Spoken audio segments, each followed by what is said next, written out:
Hi friends, టీ20 world cup విజయ ఉత్సవాలు కొనసాగుతూనే ఉన్నాయి. ప్రపంచ కప్ గెలిచి వారం రోజులు దాటిన ఆటగాళ్లు, అభిమానులు సంబరాల్లో మునిగి తేలుతున్నారు. ముంబైలోని విక్టరీ పరేడ్ ముగిసిన అనంతరం తమ సొంత గూటికి చేరుకున్న ఆటగాళ్లకు గ్రాండ్ వెల్కమ్ దక్కుతోంది. అభిమానులు స్థానికంగా విశ్వ విజేతలకు బ్రహ్మరథం పడుతున్నారు. శుక్రవారం హైదరాబాద్కు వచ్చిన మహమ్మద్ సిరాజ్కు అపూర్వ స్వాగతం లభించింది. అలానే మరోవైపు మహారాష్ట్ర ప్రభుత్వం భారత జట్టులో ఉన్న తమ రాష్ట్ర ఆటగాళ్లు రోహిత్ శర్మ, సూర్యకుమార్ యాదవ్, శివం దూబే, యశస్వి జైపాల్ను విధాన్ భవన్కు ఆహ్వానించారు. ఈ వరల్డ్ కప్ ఛాంపియన్లను మహారాష్ట్ర ముఖ్యమంత్రి ఏక్నాథ్ షిండే సన్మానించారు.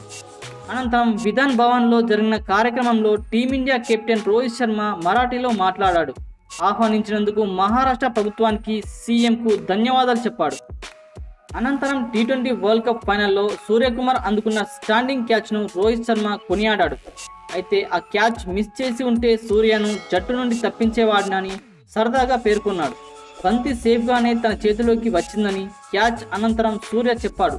అలా జరగడం బాగుంది, లేదంటే సూర్య సంగతి చెప్పేవాడిని అని రోహిత్ నవ్వుతూ చెప్పాడు. దీంతో అక్కడ ఉన్న వారంతా నవ్వారు.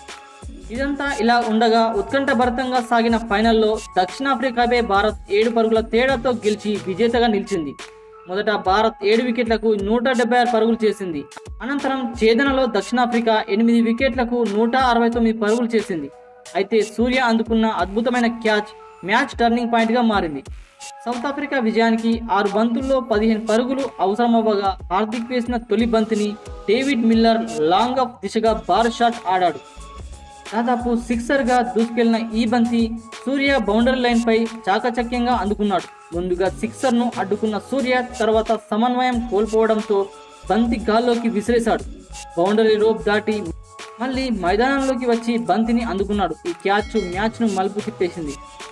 ఓకే ఫ్రెండ్స్, ఈ విషయంపై మీ అభిప్రాయం ఏంటో కామెంట్ బాక్స్లో కామెంట్ చేయండి. అలానే వీడియోని లైక్ చేసి సబ్స్క్రైబ్ చేసుకోవడం మర్చిపోకండి. Thank you friends.